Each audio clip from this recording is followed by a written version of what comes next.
Hola a todos, muy buenos días, bienvenidos a serenitymarkets.com. Les habla José Luis Cárpatos y esta es nuestra crónica con las 4 claves de la semana que ahora termina. Empezamos a grabar hoy sábado 14 de agosto a las 8:51. Por aquí pues más o menos bien. Esta semana la verdad es que nos llevamos un susto porque justo el día que tenían que vacunar a Álvaro, que tiene 18 años, por la mañana dice que se encontraba mal. Susto padre, que si tenía tos, que si la nariz, que si no sé qué. Nos dijeron que se la pusieran igual, porque se le hizo un test de esos rápidos, de estos que venden en las farmacias ahora nuevos, y dio negativo. Pero a los 2 días seguía fatal y hubo que hacerle un PCR normal. Salió negativo otra vez y el médico ha dicho ahora que parece que es una alergia extra fuerte de algo que él es bastante alérgico a bastantes cosas. Bueno, total, susto padre, pero bueno, ha quedado todo en susto y todo bien. Yo por mi parte, pues bien, trabajando duro y ya está, ya empieza el fútbol. Ayer empezó, ya se nos va a pasar el mono, me voy a inflar este fin de semana a ver partidos. Ni series ni nada, o sea, tengo un mono encima que este fin de semana me cargo todos los partidos habidos y por haber. Lo que haga falta, y más con el calor que hace que no hay quien salga. Así que preparando ya las pilas. Ayer ya me vi los que estaban haciendo, hasta me vi uno de segunda y todo ya por ahí, no sé. En fin, un poquito de propaganda rápida antes de empezar. En Intefi Escuela de Negocios, recordar que sigue abierta la matrícula para la sexta edición del Máster Universitario en Mercados Financieros. Ya saben que doy varias asignaturas y que, como he hecho en las 5 ediciones anteriores, pues intentaré exponer toda mi forma de operar en todos los plazos para que pueda ser de ayuda. También recuerden que en esta sexta edición Zona Value facilita además un coach durante un año para poder implantar las estrategias. También recordar que hasta el 31 de agosto quedan 2 semanas. Hay una oferta para poder cursar Energy Master Bolsa 1 y 2 con un descuento bastante fuerte si se compran por separado. Y además hay que recordar que lleva titulación universitaria ya este programa. Ahora mismo creo que todos los programas que hay ya en Intefi Escuela de Negocios todos llevan respaldo universitario. Recuerden que además la escuela está patrocinada por Mafre Gestión Patrimonial. Bueno, pues si les parece, bueno, perdón, también recordarles que si escriben gloversiasicaf.com pues aparecen las dos ICAF que un servidor asesora, que tiene teléfonos, un chat para poder contratar todas las cuestiones, y también recordar pues que podemos estar a su servicio para cualquier negocio que se les pueda ocurrir, siempre bajo el paraguas de lo que nos da la licencia de AF. También carteras individuales, siempre que sean de 1 millón para arriba, ya que como comentamos en otras ocasiones, pues no tenemos tanta gente como para poder atender clientes más pequeños. Nos tenemos que concentrar solo con un pequeño número de clientes. Muy bien, pues ahora sí, nos vamos al lío. Y aquí podemos ver pues un poco el cierre de ayer con una cuestión bastante acusada. Ayer primó el crecimiento y salió perjudicado el value. Ya saben que el Russell de pequeñas compañías pues es todo de acciones americanas pequeñas y que dependen casi al 100% del mercado doméstico. En este índice no hay grandes multinacionales como lo hay aquí en el S&P 500 o en el Nasdaq. En el S&P 500 la mitad de las compañías o más, si es que no todas, son multinacionales que obtienen más ingresos fuera que dentro de Estados Unidos. Pero en el Russell no.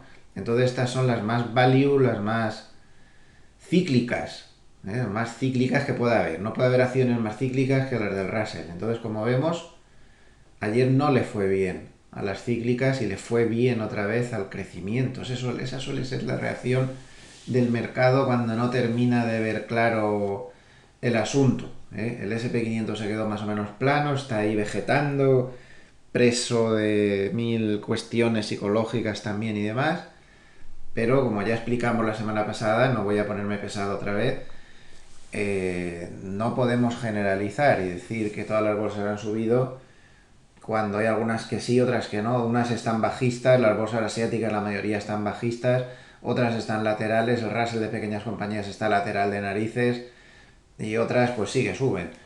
Depende de hacia dónde miremos. Bueno, eh, vamos a empezar con las claves de la semana. A ver si hoy consigo no ser muy pesado con el calor que hace y la mayoría de ustedes están de vacaciones. Y vamos un poco al grano. Eh,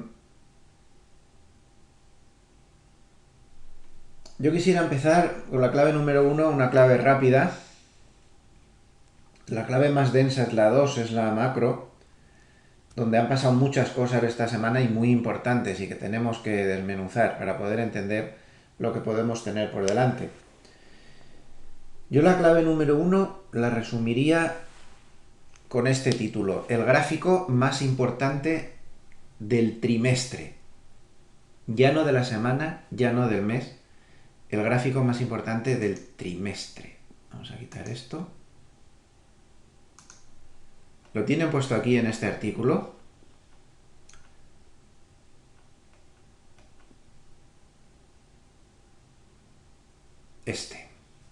La K marshalliana pasa a negativa. En ocasiones anteriores el mercado cayó con dureza. Ha sido el factor alcista más importante de los últimos años. Bueno, creo que ya saben lo pesadísimo que me he puesto en los últimos tiempos con la K marshalliana. Ya saben mi opinión y no soy el único. Me parece que Bloomberg piensa exactamente igual. Esto es un gráfico de la K marshalliana. La K marshalliana, como pongo aquí en el artículo, pues se basa en que Marshall, un economista, que ya tiene sus añitos, que dijo todas estas cosas. Bueno, pues este tema a mí me parece importantísimo. Perdonen porque he tenido que interrumpir, que estaba repasando mis notas. Bueno, sigo. Entonces, como decía, la K marshalliana, yo les he hablado mucho sobre esto y, y lo que dice esta teoría es que cuando la liquidez excede el crecimiento económico nominal y se desborda en burbujas de activos como la burbuja de Internet, la burbuja de la vivienda, la burbuja de la deuda corporativa. Esto es lo que dice la teoría de la K marshalliana en honor al economista Alfred Marshall, que fue uno de los maestros de Keynes. Keynes fue discípulo de Marshall. Bueno, pues toda esta teoría se llamó así en su honor. Bueno, pues ¿cómo se calcula esta K marshalliana? Pues se calcula, no vamos a entrar aquí en disquisiciones matemáticas, además hay ciertas discusiones, las variables macroeconómicas mundiales actuales están muy distorsionadas por todo lo que han hecho los bancos centrales, están pasando muchas cosas raras, pero la K marshalliana se saca dividiendo la M2, que es una variable donde hay una serie de cuestiones que se podían considerar como dinero y similares. Vamos a ver su definición. Pues miren, aquí lo tienen de Economipedia. La M2 es un agregado monetario que incluiría la M1, es decir, el dinero más líquido, monedas y billetes en manos del público y reservas de los bancos, y se le suma pues toda la cantidad de depósitos a corto plazo, hasta 2 años, libretas de ahorro, cuentas a la vista y los acuerdos de recompra diaria que las personas tienen en el sistema financiero. En suma, pues es una fuerte medida de la liquidez. Y esto se divide por el Producto Interior Bruto. Y eso es la K marshalliana dicho sencillamente. Bueno, pues en suma, simplificando mucho, esto habría que matizar mucho y habría que darle muchas vueltas y bueno, se le puede puntualizar, se puede puntualizar. Pero simplificando mucho, digamos que esto es una medida de la liquidez disponible que hay en el mercado. Así se considera. Y el caso es que este mes ha pasado a negativa. Las causas por las que ha pasado a negativa serían muy largas de explicar, no vamos a entrar en disquisiciones macroeconómicas que nos llevarían medio vídeo, que además pueden ser discutibles. De hecho, ya hay un montón de artículos, desde que salió este artículo de Bloomberg esta semana con este gráfico, pues ya hay un montón de artículos diciendo que esta vez es diferente y demás. Eso siempre es así. Yo me ciño al gráfico. No sé si esta vez es diferente o si no es diferente. Yo lo único que sé es que lo que más ha movido al mercado al alza en los últimos tiempos, como ven la cámara marsaliana, ese proceso de dividir la M2 por el Producto Interior Bruto, ha volado por los aires en los últimos tiempos a niveles que no se veían en la historia, que nunca se habían visto en la historia. Esta cámara marsaliana acompañó cuando estaba alta y en positivo, pues acompañó a toda esta gran subida del mercado desde pues prácticamente el 2012 o por ahí. Y esta cámara marsaliana ha pasado a negativa. Está en negativo. Es decir, por decirlo así muy sencillamente, insisto, es que sé que luego habrá gente que me dirá, sí, pero es que tú no has tenido en cuenta, sí, ya lo sé, de todo eso lo sé que esto se le puede matizar mucho, pero vamos a intentar movernos en el concepto como muy abstracto y muy simplificado y muy sencillo. Digamos que por todo ese exceso de liquidez el mercado ha subido. Ahora está bajando ese exceso de liquidez. Me costaría mucho explicarles por qué el exceso de liquidez baja, pero piensen una cosa, que matemáticamente no es eso lo que está influyendo para que... Hay muchas más cosas, pero piensen una cosa, todos los días el repo inverso este que saca la Reserva Federal ya llega al billón de dólares. Ese dinero no está circulando por ahí, ese dinero está atrapado por decirlo de alguna manera, en el fregadero de la economía, lo tienen los bancos ahí aparcado, no está circulando, no está entrando a la economía. Sería mucho más complicado. ¿Qué ha pasado, según Bloomberg, cada vez que la K marsaliana, es decir, que esa medida peculiar de liquidez M2 partido por Producto Interior Bruto, pasa a negativa? Producto Interior Bruto, para los amables escuchantes que no lo conozcan, pues sería, a ver si me acuerdo de cabeza, sería el gasto del consumidor más la inversión más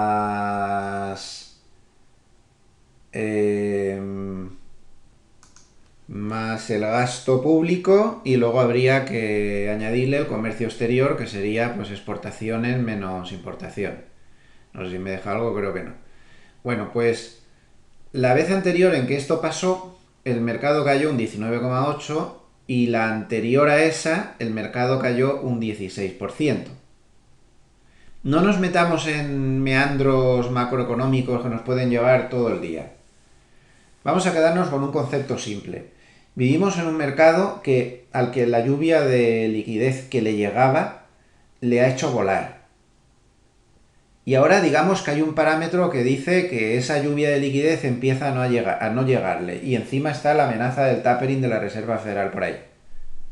Bueno, miren todas las ocasiones en las que esa K marsaliana pasó a negativo. Aquí lo pone Bloomberg, desplome del 19,8%, la vez anterior desplome del 16%, la vez anterior se ve a simple vista mercado lateral que duró mucho, la vez anterior en que pasó la K marsaliana negativo, desplome brutal de años del mercado, ¿de acuerdo? O sea que, bueno, no parece que sea una cosa muy, muy favorable que digamos en los últimos años. A mí me preocupa pues por ese concepto del que tanto les he transmitido, de que si la lluvia de liquidez es lo que ha hecho volar al mercado, pues ¿qué pasa ahora que acaba de aparecer este parámetro? Y ya digo, no es que lo diga yo, es que lo dice Bloomberg, que tienen bastantes más economistas, que aquí estoy yo estoy yo mismo y mi mecanismo, como se suele decir, ¿no? Pero esta empresa tiene muchos economistas y mucha gente. Vamos a dejarlo ahí, ¿eh? Y no nos metamos en discutir, sí, pero es que la M2 está distorsionada por no sé qué, lo sé. y todo está distorsionado. Vivimos en un mercado completamente de locos. Pero el dato queda ahí, ¿vale? El dato queda ahí y me parece realmente muy importante. Y vamos a añadir a este gráfico, en esta clave número 1 de la semana, otro gráfico. Y todo este lío de M2 y de productos interiores brutos y de ratios preocupantes de la cámara saliana y no sé qué, aparece en un contexto en que no me lo van a negar, el mercado no es que esté caro, está muy caro.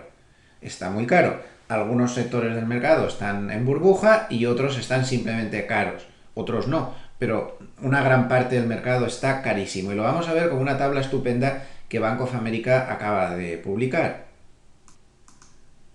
Miren, aquí aparece Bank of America con con todas las métricas que ellos usan para ver si los mercados están caros o baratos. Son una cantidad de métricas tremendas, desde el trailing PER hasta el trailing PER con criterios contables estrictos GAP, hasta, yo qué sé, ratios de ventas, el ratio de Shiller. El PER de Shiller, ya saben que es el PER de Shiller, es el PER a 10 años y además con deflactado, o sea, teniendo en cuenta la inflación. Bueno, aquí un montón de métricas. Voy a agrandarlo aunque se pierda el título para que puedan ver las métricas un poco más grandes, porque si no, no van a ver nada.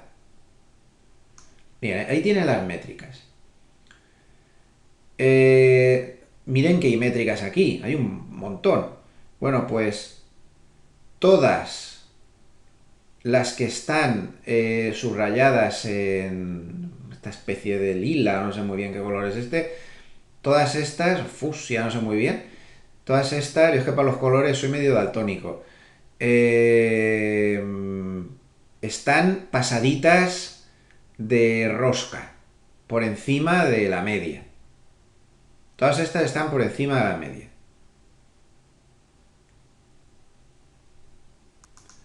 Vámonos aquí, que es donde se ven los cálculos bien hechos. Por ejemplo, el PER. El actual están hablando del SP500, ¿eh? El actual está en 28. La media histórica está en 16,4. Y la media histórica, si le quitamos las altas lecturas que se tuvo en la burbuja tecnológica, la media está en 15,8. A ver quién me puede negar a mí el placer de decir que esto está caro de narices y que yo no hago cartera con un Pera 28. Lo siento, pero no. En los vehículos que asesoro yo no voy a hacer cartera ahí. Yo estoy entrando y saliendo. En la parte de renta variable. Sí, tengo una parte de renta variable ahí, otra la he cubierto y aprovecho las oportunidades para entrar y salir relativamente rápido, porque yo no hago carteras, que iría contra mis principios. Y cada uno tiene que tener su sistema y sus principios. Y yo con un PER de 28, yo no hago cartera para el medio largo plazo, y lo siento. El PER máximo desde 1960, este parámetro está calculado desde el 60, ha sido de 30,5. Estamos en 28. O sea, pegados al PER más alto desde que yo nací. Yo nací justo en ese año. De hecho, el miércoles es mi cumpleaños, el miércoles que viene. Nací en 18 de agosto del 60. Esto es una barbaridad. Esto es una barbaridad. Esto es un disparate. Está carísimo. El PER con el trailing PER con criterios contables estrictos GAP 34,6. ¡Hala! Lo que haga falta. Este siempre ha tenido la media más alta, bien es cierto. 19,6 de media y si le quitamos lo de la burbuja 18,8 y está 34,6 desde el año 1960. Es que es una barbaridad. Y bueno, y así pues con todas las cosas. El PER de Shiller. Faber demostró que comprar cosas con el PER de Shiller barato es un éxito y comprar cosas con el PER de Shiller caro, con todos sus defectos, con todo lo que se le puede discutir. Yo he publicado artículos demostrando que a lo mejor el PER de Shiller está un poco distorsionado. Bueno, pero vamos a verlo como lo que veíamos antes, un poco en plan a lo bruto. PER de Shiller desde 1881, ¿eh? desde 1881. Está en 38. La media es de 17,2.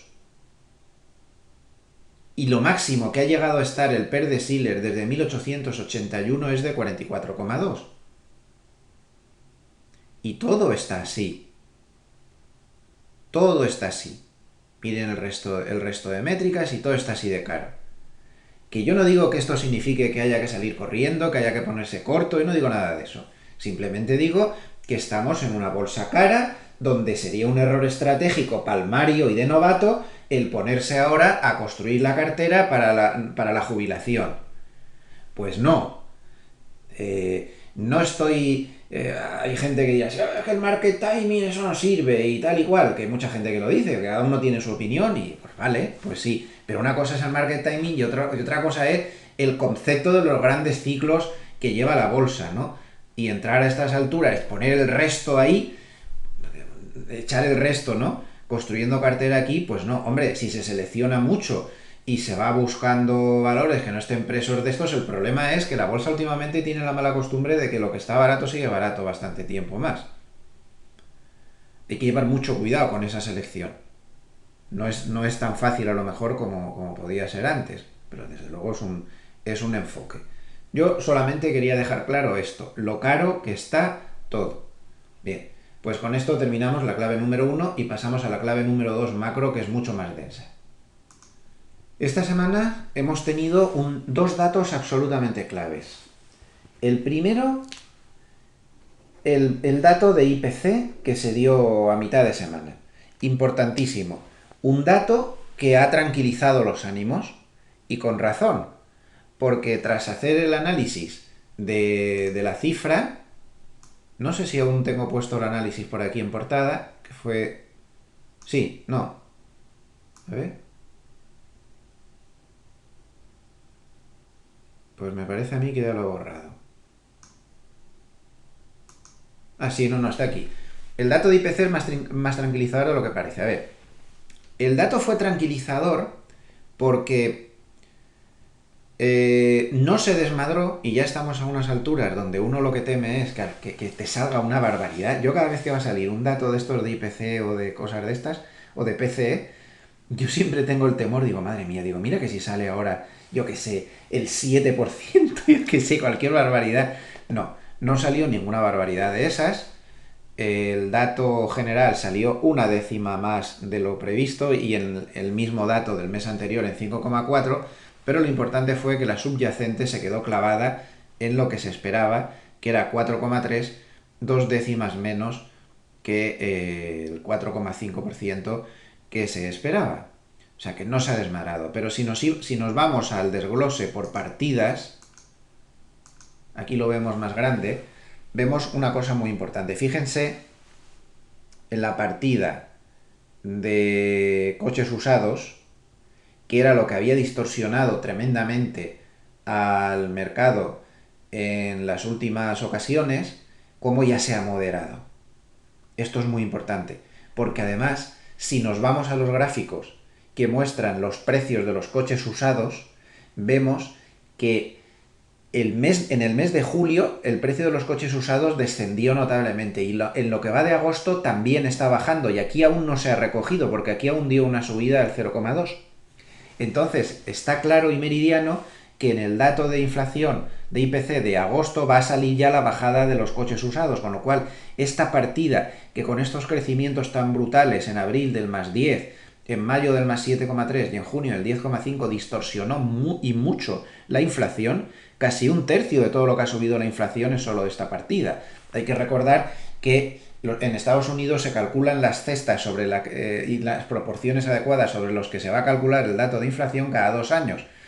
Este último muestreo para hacer la cesta se hizo en el 19, antes del crash del COVID. Entonces, cuando se revise a finales de este año, se va a cambiar mucho y estas distorsiones no aparecerán, porque la estructura de consumo después del COVID ha cambiado muchísimo. Pero de momento hay que apañarse con esta cesta, y esta cesta quedó muy distorsionada con los cambios de base y los cambios de hábito por parte de los consumidores. Entonces, de momento, pues pondera lo que pondera. y aquí es de esperar el mes que viene ya una bajada, que es lo mismo que ha pasado. Yo no sé por qué está subrayado en amarillo aquí, es que esto lo tomé de una web, no sé por qué está subrayado, pero a mí lo que me interesa es esta partida, la de debajo de lo que está subrayado, servicios de transportes. Este había sido otro factor de distorsión importante. Más 2,9, más 1,5, más 1,5, también estaba distorsionado como los coches usados por la base con la que se estaba comparando, porque tanto coches usados, coches de alquiler, todo ese tipo de cosas, y transporte, servicios de transporte, billetes de avión y demás, habían ido al garete con el COVID, y ahora, sin embargo, pues este mes ha bajado 1,1 y ha calmado a la inflación. Bien es cierto que hay otras partidas que no me gustan un pelo, como por ejemplo la de vehículos nuevos, que está subiendo otra vez el 1,7 y está dando mucha caña a la inflación. Entonces digamos que aquí hay un mix entre que la inflación ni es transitoria, pero tampoco está desmadrada. Y yo creo que la hipótesis más razonable era la que un servidor defendía, que por una vez creo que voy a acertar ahí, que es que la inflación no va a bajar al 2% ni de coña pastelera en mucho tiempo, ni este año ni el que viene, pero posiblemente no se desmadre y se quede en algún punto entre el 3 y el 4%, por ahí. Es decir, inflación no tan transitoria, pero tampoco dramática, por decirlo de alguna manera. Este es el mensaje, la conclusión que sacó el mercado. Y si nos vamos a este artículo de este autor, que escribe en Bloomberg y tiene mucho peso. Yo juraría que antes escribía en Financial Times también, o escribe también en Financial Times. Bueno, aquí hay un artículo donde él hace un estudio muy pormenorizado del dato de inflación, lo calcula muy bien, tiene un montón de gráficos, pero yo me voy a quedar solo con uno, con este gráfico, que me parece un ejercicio excelente el que ha hecho aquí el autor. Lo que ha hecho es calcular, dadas las distorsiones que está teniendo el IPC actual, lo que ha hecho es calcular la subyacente de la subyacente. Ya saben que en el IPC se separa entre el IPC general y la subyacente, y que la subyacente es eliminar los precios de alimentación y de energía porque son muy volátiles. Y sobre todo en España, como estamos con el recibo de la luz. Madre mía, la que tenemos montada con el recibo de la luz. Ahí en ese recibo de la luz estamos pagando la herencia pues de la moratoria nuclear, de las ayudas de no sé quién y de no sé cuánto, de la multitud de gobiernos que ha ido metiendo mano por ahí en el recibo de la luz, más una cantidad de impuestos enorme, más un sistema de subasta demencial que tiene la Unión Europea, más que el gobierno no se entera, más, todo mezclado ahí, el lío padre tenemos ahí. Y en una industria que está mírame y no me toques, a pesar de lo que dicen los políticos, lo único que le faltaba es el subidón que están teniendo las industrias y los comercios del recibo de la luz. Yo es que veo en los telediarios, es que se me ponen los pelos de punta, te salen pequeños comercios que estaban pagando 1.000 euros de luz al mes, porque tenían muchos frigoríficos y muchas cosas, y están pagando 2.000. O sea, una barbaridad. Si ya vas, mira a mí no me toques, pues esto Pero en fin, bueno, entonces la subyacente le quitan los volátiles precios de la alimentación y de la energía. Pero últimamente no es suficiente. Con todo esto del COVID, pues hay una serie de distorsiones muy grandes, como los coches usados y otra serie de partidas. Entonces, lo que ha hecho el autor es quitar esas partidas, aquí las tienen, todo lo que ha quitado, además de la alimentación y de la energía, ha quitado todo esto que pone aquí. Y entonces ha calculado la subyacente de la subyacente, que me parece que ahora mismo es el mejor indicador para ver de verdad cómo está la inflación, quitando a todos los que distorsionan y que hoy distorsionan a favor, pero mañana distorsionarán en contra. Entonces el autor nos llama la atención sobre dos cosas. Primero, esta inflación subyacente de la subyacente para nada es trágica, porque está en 3 más o menos. No lo pone en el artículo exactamente en cuánto está, pero así a ojo me parece que está como en 3. Y estos 4, estos 2, pues está más o menos a la mitad, como en 3. Muy lejos del 4,3 que marca la subyacente normal. Eso no es ningún drama, tener esta subyacente de la subyacente pues en el 3. Pero eso sí, si miramos hacia la izquierda, estamos con la inflación subyacente de la subyacente más alta desde la década de los 90. En suma, pues lo que estamos diciendo, la inflación está mucho más alta de lo normal y tiene pinta de que va a aguantar, porque aquí están los factores distorsionantes quitados, tiene pinta de que la inflación va a estar muy por encima del 2, muy por encima no, por encima del 2, mucho tiempo, más de lo que dice la Reserva Federal, pero aquí tenemos una demostración de que la inflación no se está desmadrando. Una cosa es un 3 y otra cosa es años 70 con inflaciones de 2 dígitos. ¿De acuerdo? Pues esto es lo que a mí me parece. Entonces ese dato, pues como vemos, analizado de una manera pues un tanto exhaustiva, pues podemos ver que no parece que sea una inflación dramática. No lo parece. Esto ayudó a los bonos, que se frenaron en seco en la caída, ayudó a las bolsas. Ahí fue donde el SP500, gracias a este dato, consiguió pasar por fin y romper claramente ya el 4.400. De hecho, esa resistencia la damos por rota y se metió incluso por encima del 4.450, que los cuantitativos han dicho que ahí ya no hay resistencia importante, que ahora se ha desplazado a 4.500, que entonces ya advirtieron que tenía mucha tendencia y han vuelto a acertar a meterse en el rango 4.450-4.500 en lugar del rango en el que estaba ahora 4.400-4.450. Toda esa ruptura definitiva del SP500 que andaba marraneando el 4.420 por ahí, de ahí no pasaba, se debió a este dato del IPC, que a su vez pues calmó al dólar. Calmó al dólar. Este dato ha sido importante, muy importante. ¿De acuerdo? Bien. Segundo dato clave de la semana, se dio ayer mismo. Confianza del consumidor de la Universidad de Michigan. Peor dato desde el año 2011. Ojo con eso, ¿eh? La confianza del consumidor en Estados Unidos está más baja que cuando el COVID. Miren este gráfico en primer lugar.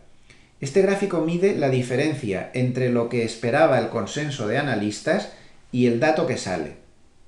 Hubo 11 puntos de diferencia entre lo que pensaban los analistas y lo que salió.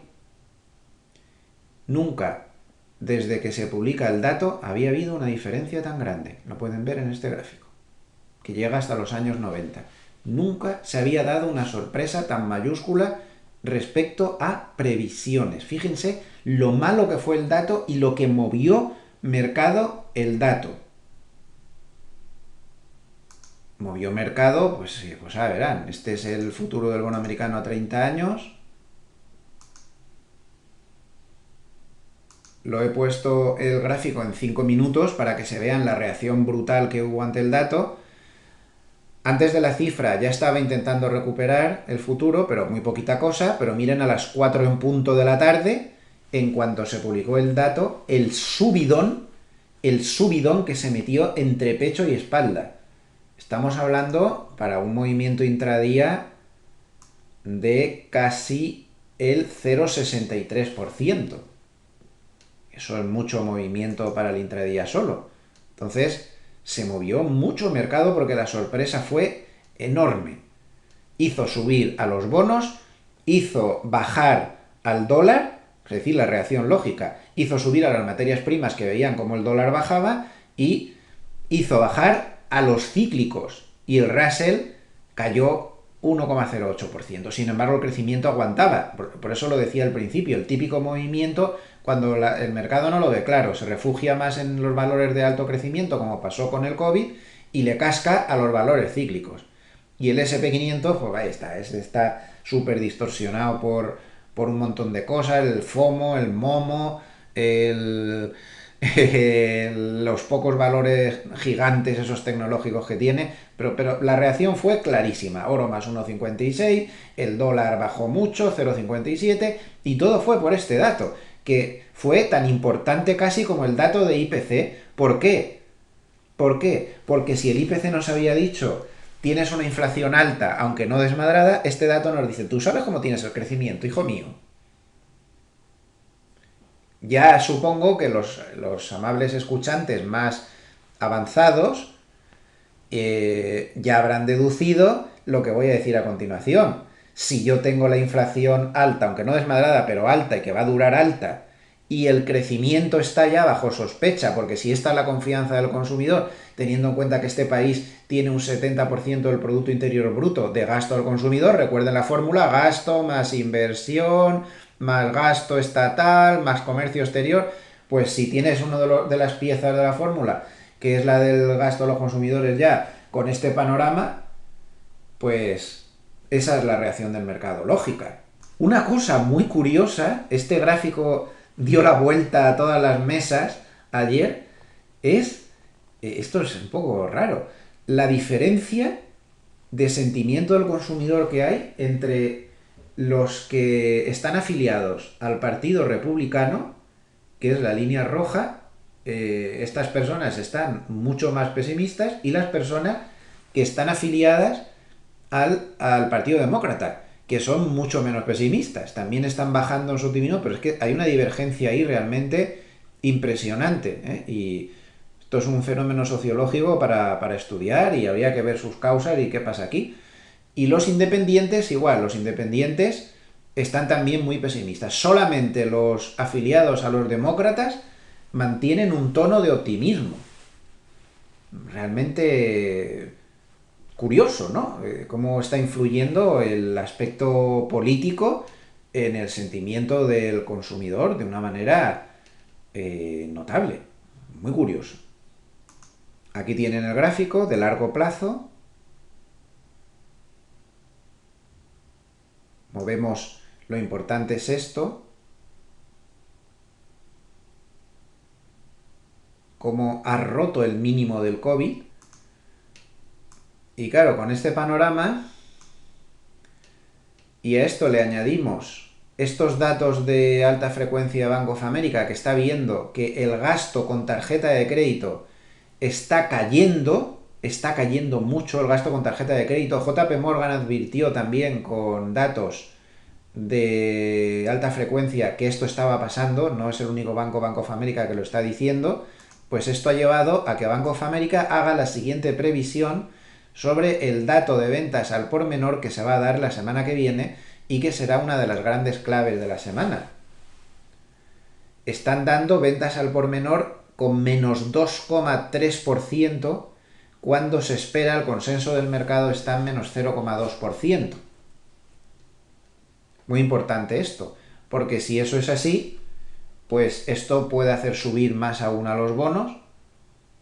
Claro, el crecimiento ya me contarán, si en esa fórmula del PIB el gasto del consumidor es el 70%. A ver, esto de las ventas al por menor no es exactamente el parámetro que miden en el Producto Interior Bruto, pero nos da una pista enorme de por dónde van los tiros en el gasto del consumo. Si pasa esto, ya me contarán ustedes a mí.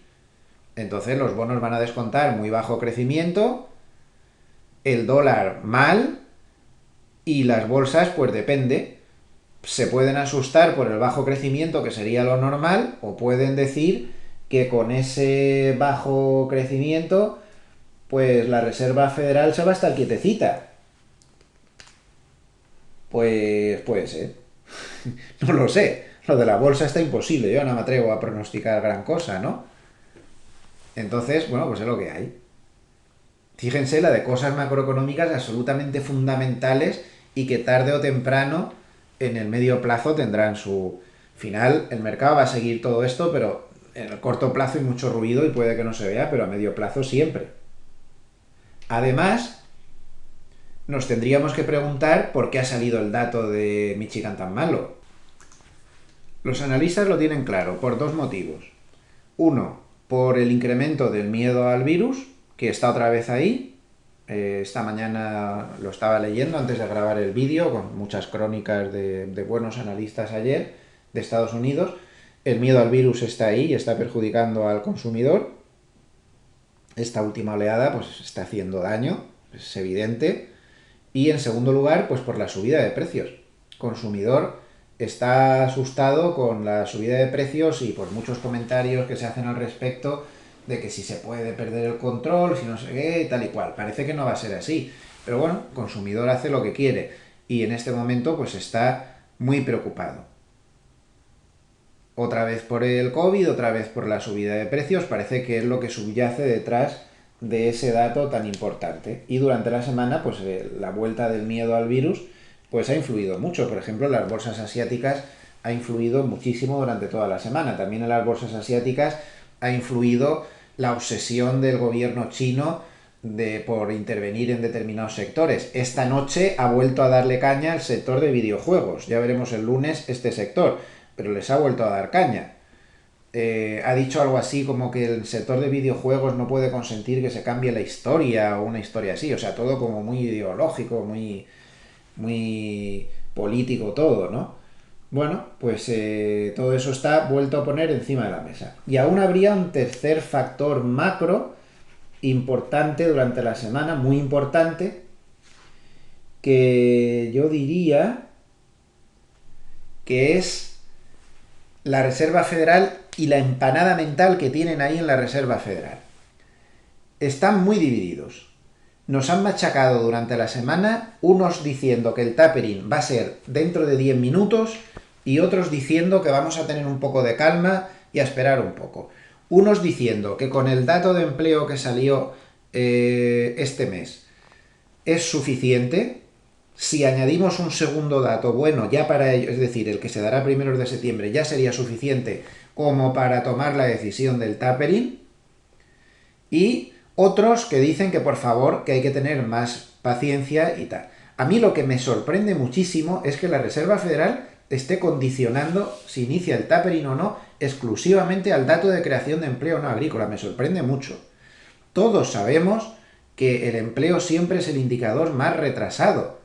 Si la Reserva Federal va a empezar a bajar y subir los tipos en función del dato de empleo, va a entrar siempre tarde y va a salir demasiado tarde. O sea, siempre va a llegar tarde a todos los cambios de ciclo. Tanto cuando se pone con posturas procíclicas o cuando las toma anticíclicas. Pero al final siempre va a ir tarde. Habrá que mirar más cosas. Hay mucha gente que le está criticando mucho esto a la Fed, esta obsesión de que el tapering empieza con 2 datos de empleo buenos y demás.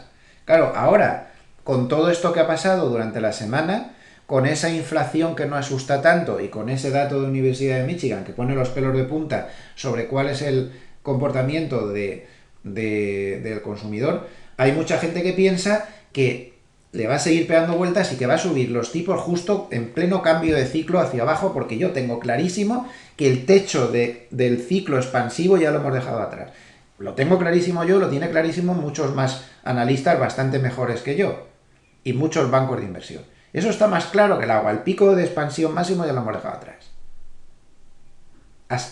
A saber en qué fase estamos ahora. Ya saben que las fases de la economía, pues podíamos decir que está, si empezamos por la recesión, pues sería pues la recesión, la recuperación, la aceleración, el auge y otra vez empezamos a la desaceleración y tal, ¿no? Y empezamos otra vez el ciclo. ¿En qué parte estamos del ciclo? ¿Estamos en el auge ya y ahora lo que viene es la desaceleración? Otros piensan que estamos aún en la aceleración, no sé. Pero lo que está claro es que el pico, para mí, yo creo que sí que estaríamos en el auge ahora mismo, dentro de las fases. No estoy muy seguro, pero el caso es que el pico lo hemos dejado atrás y todos los indicadores nos lo muestran. Entonces, no descarten que la Reserva Federal suba tipos y al poco tiempo los tenga que volver a bajar. Eso es un clásico para la Reserva Federal. Lo ha hecho 1000 veces, se ha equivocado 1000 veces, ha entrado tarde y ha tenido que rectificar inmediatamente. De hecho, la web Zero Hedge, no les voy a poner ya más gráficos para no marearles, pero la web Zero Hedge ayer destacaba que en los mercados de opciones hay una toma de posiciones, en mercados sofisticados de opciones, eurodólar, por ejemplo, y otros productos que solo usan los institucionales, se estaba viendo cómo había una toma de posiciones masivas a que la Reserva Federal se equivocaba y a mediados del 2022 los tipos estaban más bajos que ahora. El LIBOR en concreto. Entonces, bueno, ese es el mensaje que nos mandan los bonos cada día, ¿eh? O sea, este mensajito de los bonos, cuando vemos al bono americano a 10 años, por estas alturas, cuando todos los bancos de inversión sin excepción se han equivocado porque decían que estaría al 2% en este momento y está al 1,30 de rentabilidad, toda esta subida, que por cierto que apoyo más perfecto con la media 200, y luego hay gente que sigue empeñado en no mirar los gráficos, pues ellos se lo pierden, pero aquí ha habido una ocasión de trading en el corto plazo palmaria, la hemos ido comentando a lo largo de la semana, ¿no? Este tipo de cosas hay que aprovecharlas. Pero bueno, toda esta subida viene porque los bonos están mandando el mensaje, señores, el crecimiento ya no va a ser tan fuerte. Señores de la Reserva Federal, el tipo nominal de la economía, es decir, el tipo neutral, es decir, el tipo ideal para esta economía está mucho más bajo de lo que ustedes pretenden, con lo cual no tienen margen para subir los tipos de interés, señores, se lo estamos diciendo. Y la Reserva Federal se monta películas, historias y no sé qué. Y hay algunos que hasta parece que les va a dar algo cuando sale en el Kaplan este. Sale hecho un basilisco, hay que subir los tipos, hay que poner el tapering, hay que no sé qué, y se le pone hasta, yo lo he visto hablando en directo, se le pone hasta la vena esta del cuello, como que le palpita, ¿no? Está así como alterado, ¿no? Bueno, pues el mercado de bonos no está diciendo eso. Lo que pasa es que, claro, siempre hay gente que dice que esta vez es diferente y que los bonos están... Bueno, vale. Pues todo eso. Pues nada más y nada menos, todo esto es lo que ha pasado en el mundo macroeconómico, como vemos, pues una semana tremendamente, pues importantísima, diría yo, a nivel de macroeconomía. Sí, una semana que a lo mejor no nos hemos movido mucho en algunas bolsas, pero donde por el subsuelo macroeconómico que al final es el que va a mover mercado en el medio largo plazo, pues están pasando cosas que podríamos decir nucleares, cosas muy, muy, muy importantes. Bueno, pasamos a la clave número 3. Estructura extraña de mercado. Mercado, el SP500 está en máximos históricos con una estructura pues realmente rara de narices. Aquí, por ejemplo, tienen, esto lo publicó la web de Sentiment Trader ayer mismo, pues la línea negra es el SPX, SP500, y la línea azul que hay abajo es el número de, o sea, el tanto por ciento de valores por encima de la media de 200 días. Pues la divergencia sigue cada vez más grande, cada vez más grande, cada vez más grande. Los índices subían en todo este tramo con los valores por encima de la media de 200 al alza, al alza, al alza, al alza, al alza, hasta pues poco después de principios del 2021. Ahí empezaron a ceder y ahora mismo pues la divergencia pues es realmente importante. Los índices pues siguen teniendo pues pocos valores que les acompañan al alza. Esa divergencia de amplitud pues sigue ahí, no quiere decir nada, la divergencia es una divergencia, mientras el precio no confirme que intenta corregir, la divergencia no sirve para nada, es un indicador secundario, pero la verdad es que llama la atención. También a simple vista pues podemos ver que este tipo de divergencias pueden permanecer durante mucho tiempo mientras el índice sigue subiendo hasta que se acaba lo que se daba, ¿no? Pero la divergencia está ahí y hay que conocerla. En esa subida un poco rara que decimos, a mí me mosquea mucho esto. Ya saben que las recomendaciones de valores sueltos de los grandes bancos de inversión muy fiables no son que digamos. Y miren qué curioso cómo la proporción de recomendaciones de compra tanto en Europa como en Estados Unidos están al nivel más alto de muchos años. Esto, la línea blanca es las recomendaciones de compra en el Stock 600, que está al nivel más alto en 10 años, y las recomendaciones de compra están al nivel más alto en el SP500, pues desde, así a ojo, desde el año 2002, ¿no? Desde el año 2002, o sea, el nivel más alto desde hace 19 años. Digo yo una cosa, ¿no debería haber más recomendaciones de compra cuando el PER está barato de los valores que cuando está tan caro? El mundo al revés. De acuerdo que la tendencia y demás, pero digo yo que si hemos visto las métricas que hemos visto antes, no debería haber tantas recomendaciones de compra porque habría que ser selectivo, ¿no? Digo yo. Y buscar quién está a un precio asequible y no meterse en cualquier cosa, pero no es eso lo que hace el mercado. No, está claro, ¿verdad? Miren, que se me había olvidado. Aquí esto es lo que publicó Zero Hedge, donde se ve cómo el mercado está descontando cosas raras a la baja con el LIBOR a 3 meses. Justo al revés de lo que está diciendo todo el mundo. Con las, con las opciones call, con las opciones call de los derivados del eurodólar. Entonces dice que Bloomberg sugiere que un escenario en el que la Fed termine manteniendo las tasas cerca de mínimos históricos hasta 2025 probablemente significaría que la economía mundial no se recuperará de la pandemia, lo que hará que los bancos centrales, y aquí se me ha comido un trocito, mantengan las políticas laxas tal y como están ahora. Pues eso es lo que están descontando los mercados de opciones. Fíjense qué cosa más curiosa, al revés de lo que se dice. Y ya que hablamos de Europa, este es un gráfico un poco anexo. eh, la mejor racha de días consecutivos al alza desde la década de los 90, desde la burbuja del 2000, vamos. Simplemente lo pongo como dato curioso, no pretendo sacar ninguna conclusión de aquí. Pero veamos más cosas raras de la subida. Miren, indicador Bullenberg, 5,7. ¿Cómo se come esto? Si esto es un indicador de sentimiento de las manos fuertes, sofisticadísimo, que se calcula con tropecientos subindicadores, si estamos en máximos históricos, lo normal sería que el sentimiento de las manos fuertes estuviera por aquí metidísimo en la zona roja. Pues no, conforme sube el mercado, el Bullenberg va bajando cada vez más y está a punto de entrar en la zona verde. ¿Por qué? Pues muy sencillo, porque las manos fuertes no son las que están moviendo este mercado. No son. Y el Bullenberg nos lo demuestra. El Bullenberg está actuando como si el mercado estuviera empezando a estar muy mosca y se está acercando a posiciones de compra. Aún no está. Aún está la zona roja, ni siquiera ha entrado a la zona verde, pero no está comportándose con normalidad. ¿Por qué? Porque no son las manos fuertes las que están comprando en toda esta subida. Para nada. Miren cómo en este mismo estudio del Bullenberg, cómo dicen, esto es lo que yo quería ver.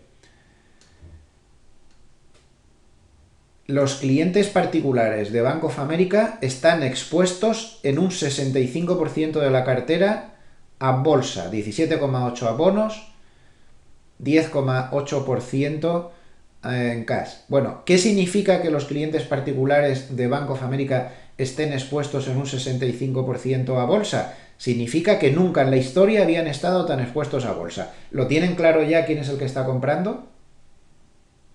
Yo creo que sí, ¿verdad? Son los particulares los que están comprando. Y eso, pues muy sólido en el medio plazo no es. De momento puede seguir mucho tiempo así. Son el 40% del mercado. Son un grupo de influencia. ¿El problema cuál es? Pues que los particulares no se mueven por criterios tan lógicos como se mueven las manos fuertes y es muy difícil predecir nada. Así que el mercado está más imposible que nunca para las predicciones. Respecto a esto de las predicciones, y en esta clave número 3 de estructura de mercado, yo diría que también ha influido mucho el hecho de que los bancos de inversión están subiendo mucho el precio objetivo del SP500 y esto está convenciendo a los particulares, no tanto a los institucionales, de que aún queda mucho recorrido. Entonces, a destacar, pues sobre todo la subida de precio objetivo de Goldman, que subió de 4.300 a 4.700, pero claro, te ponen esta tabla y yo creo que aquí se está exagerando un poco la cosa, porque ellos condicionan un poco el objetivo al nivel en el que se muevan los bonos, la rentabilidad de los bonos americanos a 10 años. Entonces, este objetivo del 4.700 sería si el bono americano está al 1,60 a finales de año. Ahora está en el 1,30. Pues me parece lógico, vale. Si a finales de año no está en el 1,30 como ahora, sino que está en el 1,80, ellos darían un precio objetivo más bajo de 4.350. Y si estuviera al 2, daría un precio objetivo de 4.100. A mí esto me parece lógico, porque evidentemente si la rentabilidad de los bonos americanos a 10 años están al 2% a finales de año, es porque la inflación se ha disparado o porque la Reserva Federal está dando mucha caña y eso para la bolsa sería letal, con lo cual me parece muy lógico que se den estos precios objetivos. Pero lo que no veo yo tan claro es la proporción a la inversa. Por ejemplo, según esta tabla de Goldman, eh, el 1,2%, con un 1,2% de rentabilidad de los bonos americanos a 10 años, nivel que ya hemos visto recientemente, ha llegado al 1,12, ellos creen que el SP500 estaría en 5.300. Yo no lo veo. No lo veo porque si los bonos americanos a finales de año están al 1,2 es porque el crecimiento se ha ido a hacer puñetas y el mercado ha visto claro lo de la estanflación o algo así. Entonces, hombre, por un lado, significaría que la Reserva Federal no está tomando medidas y se descarta el tapering y todas estas cosas, y desde luego eso es bueno para las bolsas, y creo que es eso en lo que se han basado, pero yo creo que se han visto muestras de que cuando el mercado ha visto que el crecimiento se ponía torcido, en muchos momentos se ha asustado. Entonces habría que ver. Yo creo que ellos aquí lo que más han ponderado es el factor de que si los bonos americanos están a finales de año a este nivel es porque no ha habido tapering, ni perspectivas, ni nada de todo esto y el crecimiento se ha torcido y las bolsas estarían ponderando el hecho de que no va a haber medidas, de que va a seguir lloviendo la liquidez. Mientras hablo, se me va la cabeza al gráfico de la cámara saliana negativa. ¿Mm? Gráfico más importante del trimestre. Bueno, ahí lo dejo. Por último, la clave número 4 es una clave técnica. Vamos a dejarnos ya de líos. Creo que este vídeo me ha quedado un poco denso y ya lo siento, pero es que estamos moviéndonos en un mercado que necesita un análisis muy de descender hasta las tripas del asunto, ¿no? Y un mercado que está subiendo con determinados agentes que no es normal y con divergencias por todos los lados y había que diseccionar esto mucho. Y hablando de divergencias, otra que se me había olvidado, los mercados oscuros. Los mercados oscuros ya saben que son muy, muy finos para ver si está entrando dinero ahí o no. No está entrando dinero. Como hemos visto, porque lo decía Harnes, son los particulares con una cantidad de dinero muy pequeña. Miren, con todo el tramo de subida que ha tenido el SP500 últimamente, en máximos históricos, como el volumen comprador se está cayendo. Y ya estamos en zona de volumen vendedor moderado. Sin parar de subir y estamos, es que no solo no sube, sino es que no para de bajar. Y estamos en zona de volumen vendedor moderado. Una divergencia enorme. Esto tendría que estar con un volumen comprador. En todo este tramo de aquí estábamos con picos de volumen comprador bastante importante, que rápidamente rellenaba los huecos, pero ahora estamos subiendo y no hemos tenido el pico de volumen comprador en ningún momento. Me da la sensación de que como estamos en agosto, pues se puede mover más fácil las cosas con muy poco dinero. Bueno, pues nos dejamos ya de temas densos y vamos a ver el aspecto técnico que también ha sido muy importante durante la semana. Clave número 4, por lo tanto, factores técnicos destacados. Primer factor técnico destacado, para mí muy importante, el DAX consigue romper el techo del lateral, porque es lo mismo, el DAX escapa del lateral durante la semana, por fin, lo ha conseguido. Ha roto el lateral y se ha ido al alza. Puede tener dos objetivos. Aquí tiene un primer objetivo en 16.160 por ahí o incluso 16.500. No sabemos. Pero ahora está alcista. Y el soporte clave ahora está en 15.790. Pero esta ruptura ha sido muy importante. Muy importante. Segunda clave de la semana, el oro. Segunda clave técnica, perdón. El oro. Y menuda clave técnica. Menos mal. Ustedes no saben el cabreo, ya saben que hay una pauta estacional por la cual cuando yo me salgo del oro, el oro se dispara al alza. Yo me salí del oro aquí, más o menos, y el oro se disparó al alza, como es normal en la pauta estacional. Pero no saben qué respiro di cuando vi el flash crash que tuvimos el lunes. El flash crash del oro. Madre mía, menos mal que no estaba yo por ahí. Y sigo fuera, no tengo ninguna intención en lo que queda de mes de entrar en el oro. Flash crash en el oro el lunes. En menos de 10 minutos el oro bajó un 4,5%, Pero a pesar de la locura que siempre es un flash crash, miren dónde se detuvo.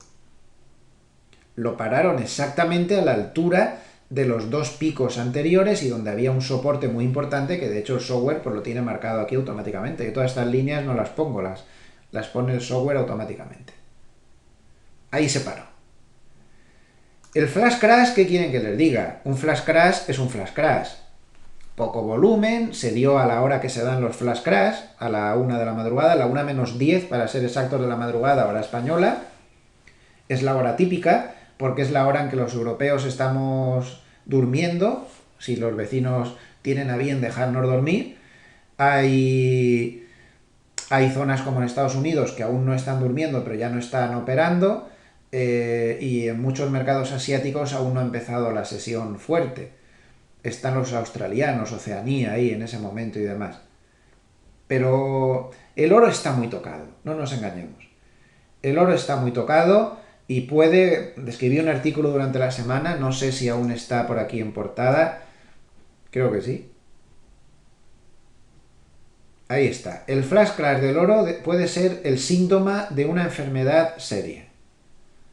Les dejo para que lo lean, para no hacer esto eterno, pero a mí no me convence nada cómo está el tema del oro. Ha tenido oportunidades enormes, inflación muy alta, la inflación más alta en muchos años, la impresión de dinero más brutal de toda la historia, y esas cosas que se suponía que el oro era el refugio contra todo esto, pues no están funcionando.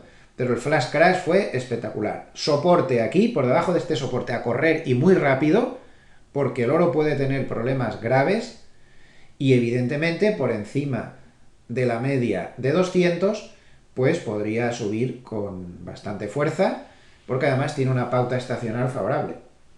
Aunque este año las pautas estacionales, no sé yo, porque en el oro no funcionó la de enero y en las bolsas que tenían estacionalidad muy negativa en agosto tampoco está funcionando mucho, que más bien están como planas o lateral alcista o alcistas incluso las europeas. Es un año muy raro. Desde que pasó lo del COVID todo se ha trastornado y parece que muchas cosas que no están funcionando bien. Pero bueno, clave técnica del oro importantísima, la acabamos de ver.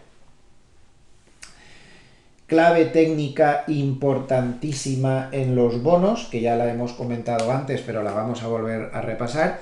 Media de 200 en el futuro del bono americano a 10 años, reforzado con la media de 50. Primer toque muy aprovechable en el corto plazo al revés, a sacarle unos puntos. Este nivel es fundamental, si lo pierde las bajadas pueden ser serias y las subidas de rentabilidades también.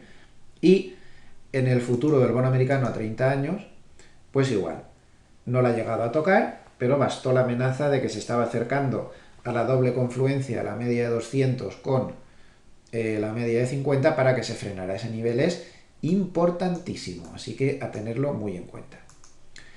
Y luego, pues para terminar, el análisis técnico de los tres grandes índices, el SP500 que ya hemos explicado, ha roto el 4400 y ahora, pues siguiente resistencia 4500 y soporte en la zona 4410, 4400. Perder ese nivel sería muy mal asunto, porque va muy pasado de rosca, hay mucha gente dudosa y si pierde 4400, 4415 podría irse aquí otra vez. Por arriba tiene mucha resistencia en los 4500.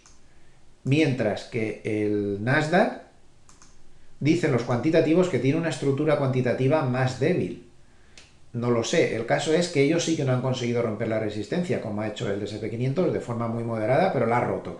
El Nasdaq no, el Nasdaq sigue ahí una especie de figura triangular y tiene mucho potencial alcista si rompiera el 15.160, no se puede descartar en absoluto, pero por debajo de esta directriz, 14.800 o por ahí, habría problemas. Simplemente con que pierda el 15.000 claramente, lo he intentado varias veces durante la semana, yo creo que ya habría problemas.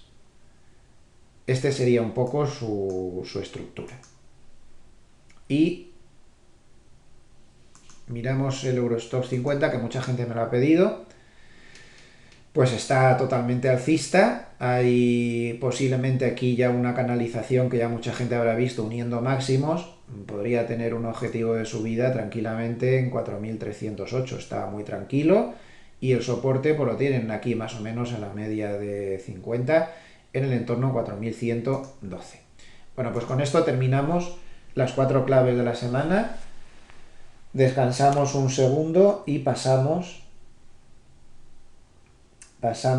a algunas cosas varias para terminar ya el vídeo de esta semana. Bien, la primera cosa que les llamó la atención es que me pareció muy curioso el dato de anuncios de empleo que se dio esta semana y que también dio mucho que hablar entre los analistas macroeconómicos.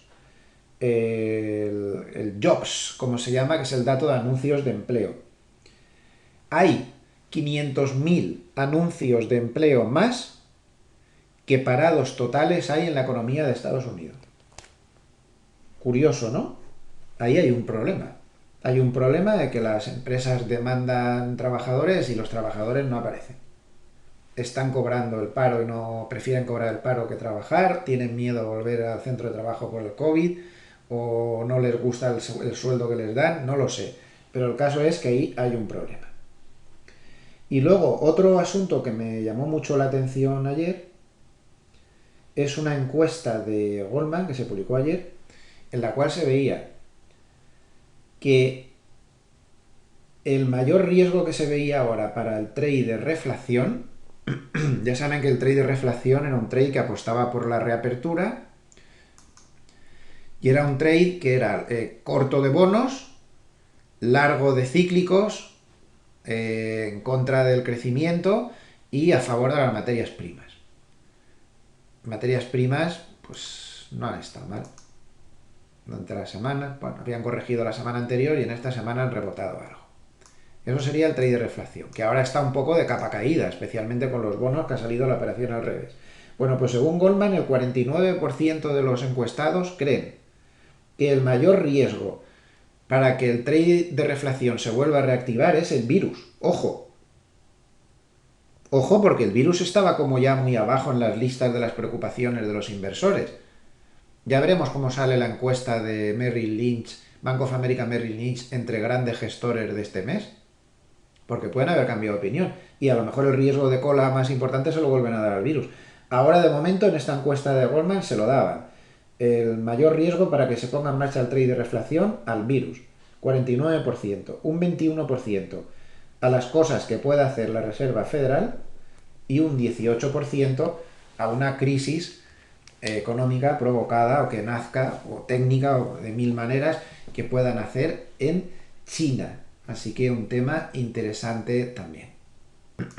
Vamos a pasar al sistema muy sencillito y un poco tonto, que a mí me da esta cosa, pero es que yo creo que funciona bien, aunque sea tan sencillo y tan esto. Vamos a ver. A pesar de su sencillez, pues hay mucha gente que le interesa y esta semana he tenido varios amables escuchantes que me pedían que si puedo volver a recordar esto cómo funciona. Pues a ver, es muy sencillo. Esto es un sistema que se basa exclusivamente en el parabólico SAR, que es un sistema es un indicador de toda la vida. Entonces lo único que hace es fijarse en el parabólico SAR y en la media de 200. Ya está. Parabólico SAR y la media de 200. Entonces, el parabólico está modificado. No tiene los parámetros normales. Los parámetros modificados son este y este. Aceleración 0.01, normalmente verán que está en 0.02. Y factor de aceleración, que normalmente está en 0.02, está en 0.01. Aceleración máxima 0.2. ¿Por qué le he cambiado los parámetros? Pues porque me di cuenta de que para este sistema sencillo, así funcionaba mejor. No está optimizado. Le doy los mismos parámetros para todos los productos. Bien, sigan tomando nota. Esto, si se usa para índices bursátiles, nunca toma cortos, porque la simetría de la bolsa es muy peligrosa. Solo toma largos. Cuando da señal de venta es para cerrar. Cuando da señal de compra es para entrar. En el resto de productos que no sean bolsa, sí se puede usar indistintamente para largos y para cortos. Siguiente regla.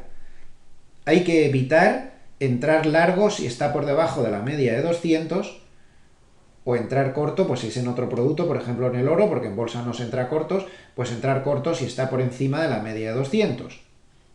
Salvo que haya una distancia enorme entre la cotización y la media de 200. Ahí se podría hacer una excepción. Y ahí sí que se podría entrar, porque teniendo en cuenta que está lejísimo de la media, como podría ser el caso actual, si es que se tomaran cortos sobre la bolsa. Pero si no se toma ninguna posición contra la media de 200, mejor. Y por último, pues la estrategia es pues, muy sencilla. Por ejemplo aquí, que dio una señal muy buena. Dos bolitas verdes. Cuando viene de bolitas rojas, si nos da dos bolitas verdes, miramos las dos velas que han tenido bolita verde, bolita verde. Nos vamos al máximo de la vela, le damos un margen amplio y cuando se rompe ese margen, supongamos que lo ha roto ahí, nos ponemos largos. No se sale hasta que no salen dos bolitas rojas y se pierde el mínimo. Aquí aparecen dos bolitas rojas, no se pierde el mínimo, pues no se sale. Sigue largo, largo, largo, largo. Aquí aparecen dos bolitas rojas, se pierde el mínimo, pues cuando se le da un filtro y se sale. Fuera de mercado. Operación chulísima. Pues eso es el sistema. Para cortos en los productos en los que se pueda tomar cortos, pues al revés. Cuando aparecen las bolitas rojas, pues si se pierde el mínimo, pues cortos. Cuando aparecen las bolitas verdes, nos fijamos en las dos velas que ha hecho las bolitas verdes y cuando se rompe el máximo, pues salimos. Siempre se cogen las dos velas que cambian de color las bolitas y se le exige además que haga un esfuerzo rompiendo máximos y mínimos. Para los amables escuchantes que hayan cursado el Energy Master Bolsa, que ya saben que ha sido pues el último programa que he dejado yo de enseñanza, que ya me he retirado de la enseñanza, lo único que doy ya son las clases en el máster universitario, punto, ya no doy más enseñanza ni creo que la dé, pues ahí dejé eso un poco para la posteridad y todo eso grabado, ahí lo explico detenidamente que ese truco de todas las señales matizarlas con las dos velas no solo con la primera vela que te da la señal, sino con una segunda y además que se rompa el máximo o el mínimo para confirmar, te evita una cantidad de señales falsas tan extraordinaria que funciona muy bien. ¿Por qué? Pues miren, no lo sé. No sé por qué si te esperas a dos velas y le pides eso, pero el mercado se comporta así. Es muy curioso, pero ya lo verán. Sigan el sistema que sigan. De hecho, insisto mucho en el programa en eso. Y ahora cuando de esta sexta edición del máster también me pondré muy pesado con eso. Pero funciona muy bien como filtro de señales. Pues ya está. Este es el sistema. Entonces, el DAX. Pues el DAX está en señal larga. Dos bolitas verdes, se rompió el máximo, pues largos. Ahora mismo el DAX está en señal larga, sin problemas. El Eurostoxx pues está en señal larga desde hace ya mucho tiempo. Aquí venía de muchas bolitas rojas, estaba cerrado, aquí dio dos bolitas verdes, le damos un buen filtro, pues lleva casi 100 puntos ganando.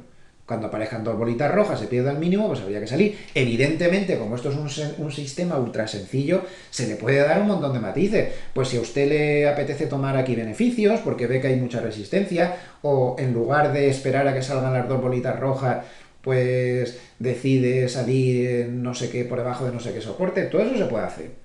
Yo solo lo explico así de sencillo, que como me gusta a mí, que ya sé que es una tontería, parece de perogrullo de primero de básica, ¿no? De análisis técnico, pero a mí me gusta que sea así de sencillo. Cada uno tiene sus manías y sus costumbres. El IBEX, pues el IBEX está en una señal alcista, pues también muy chula. Aquí dio largos, se le da un buen filtro y sigue largo. Está por encima de la media de 200, todo ok. Pues ahí está, largo, sin mayor novedad. El euro, pues está corto, aquí dio cierre de cortos para el que estuviera corto y aquí está otra vez activando señal de cortos. Corto, corto, se ha perdido el filtro, ahora mismo el euro estaría corto. Otra cosa es que se haga un poco de lectura de mercado y diga, bueno, el pico anterior está aquí, no sé si meterme hasta que se pierda. Esos matices se le puede hacer. La lectura de mercado ayuda y mejora muchísimo este método tan sencillo. Pero teóricamente hablando, con el método en la mano, pues ahora estaría corto otra vez. Bonos americanos siguen largos desde hace mucho. No, rojo, rojo, rojo, rojo. Pero ven, aquí está la lectura de mercado. Rojo, rojo, yo no voy a abrir cortos pegado a la media de 200 ni de broma, porque además está por encima de la media de 200. Recuerden la regla, no se abre cortos salvo que esté lejísimos de la media de 200. ¿Cómo vamos a tomar cortos ahí pegados y encima de la media de 200? Eso es una barbaridad. Pero sí es suficiente para que estuviera largo, pues haber cerrado o esperar a ver si se pierde la media de 200 para cerrar, ¿vale? Momento, está con velas, con cositas de estas rojas. El SP500, ahí está largo desde tiempo inmemorial, porque la última vez que aparecieron dos bolitas rojas, no se perdió el mínimo de las dos velas que lo formaron, con lo cual está largo, pues, el año la pera. Sigue largo, sin mayor novedad en el frente. Nasdaq, pues sigue largo, sin mayor novedad en el frente, tampoco. Nos vamos a materias primas, oro. Pues claro, el oro está muy distorsionado por la supervela esa, ¿no?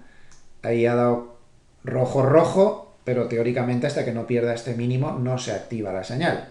Así que de momento está eso en danza, pero no está activada. Y el petróleo, pues nos ha dado durante la semana rojo rojo, rojo rojo, tendría que perder este mínimo más filtro para poder confirmar la señal, pero vamos contra la media de 200 y tampoco está tan lejos. Si la señal nos la da, nos la va a dar por aquí. Una cosa es que nos lo hubiera dado por aquí arriba, pero aquí abajo está muy cerca de la media de 200, con lo cual yo no le haría caso a esa señal bajista. Bueno, pues terminamos aquí lo del sistema y vamos a terminar ya el vídeo de esta semana viendo alguna cosita más del paper de Hartnett. Y ya con esto lo dejamos. Bien, algunas cosas importantes que comenta, ya lo hemos dicho, el hecho de que los particulares están con la máxima exposición a bolsa de la historia, los flujos semanales pues han sido fuertes hacia la bolsa, 15.700 millones, aunque una buena parte ha sido para Europa, 10.000 millones en bonos, 8.500 han entrado en cash, es decir, hay una combinación ahí de que muchas manos fuertes se siguen refugiando en cash, y solo hay una entrada de 49 millones en oro. Dice Hartnett que en la semana se ha visto una rotación que ha vuelto al valor.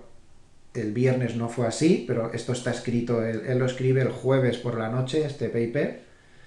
El viernes ayer ya lo vimos, que tras ese mal dato de Michigan pues se dio la vuelta. Ha habido la mayor entrada de dinero en valores financieros en 10 semanas. Y la mayor entrada de dinero en Europa de las últimas 8 semanas. Interesante. Sin embargo, la menor entrada de dinero en tecnología en 7 semanas. Y la mayor salida de fondos de deuda emergente de las últimas 7 semanas. Son siempre detalles interesantes que nos deja Hartnett. En cuanto a la visión que tiene de mercado, aquí hay una cosa interesante cuando comenta esto. Dice, el precio está equivocado. Dice, 45% de los consumidores de Estados Unidos dicen que es un mal momento para comprar coches, casas, bienes duraderos debido a los altos precios. Ah, ¿se dan cuenta por qué ha salido el dato de Michigan tan malo? Con esa subestadística que da Hartnett, pues se ve muy clarito, ¿no? Porque el 45% de los consumidores dicen que con estos precios tan altos no les apetece comprarse coches, casas o bienes duraderos. Bienes duraderos son bienes con vida útil mayor a 3 años, como puede ser una televisión o un frigorífico, o lo que sea, cosas así, ¿no? Un ordenador, cosas así. Nunca, desde los años 70, se había visto tanta gente decir esto. Gráfico número 6. Vamos a verlo por curiosidad.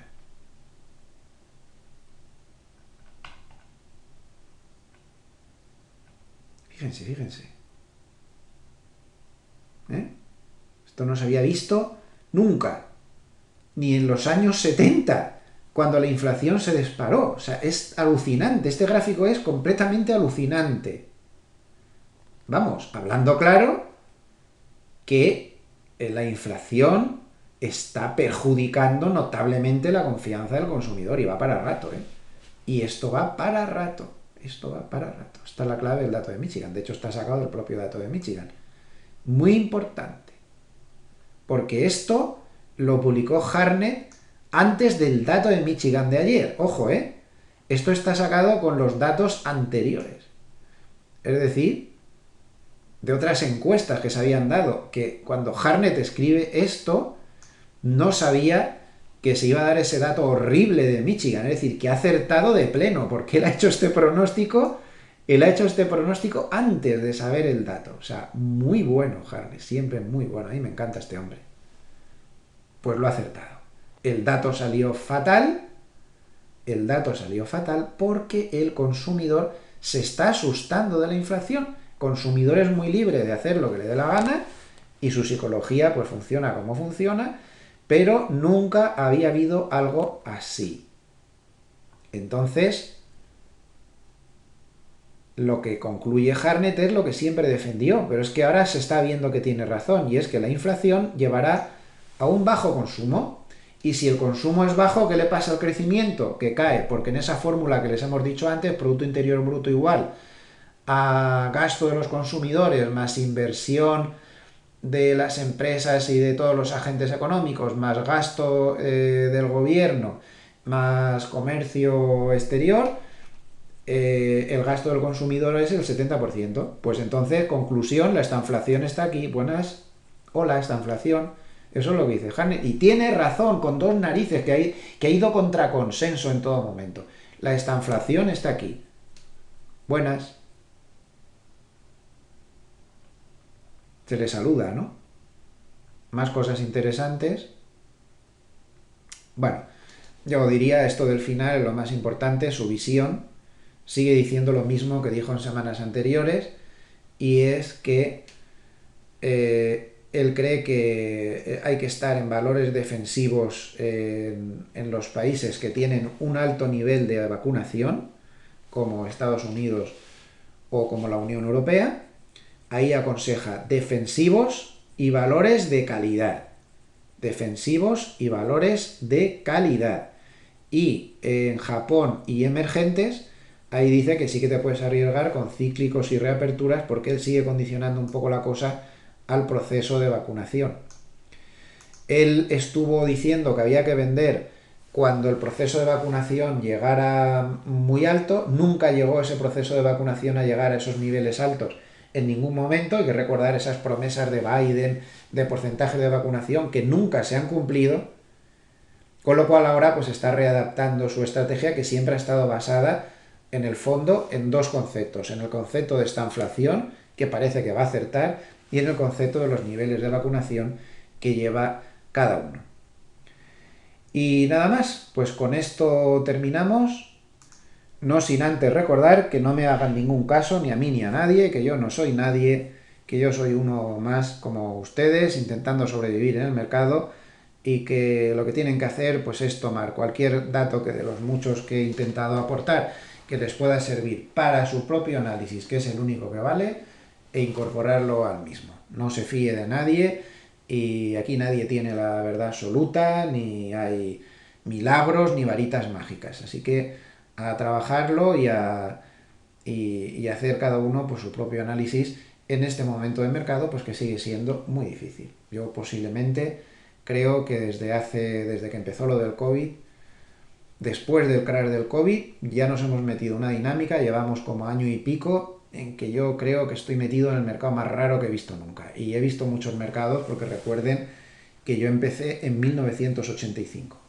Ahí di mi primera operación y he visto todo tipo de mercados. Pues este mercado es más raro que un perro verde. Es muy, muy, muy extraño, y cualquier cosa, francamente, cualquier cosa es posible. Yo ya no descarto nada nunca.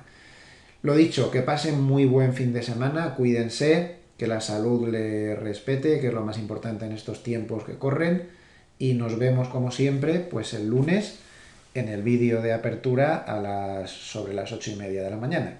Que pasen muy buen fin de semana.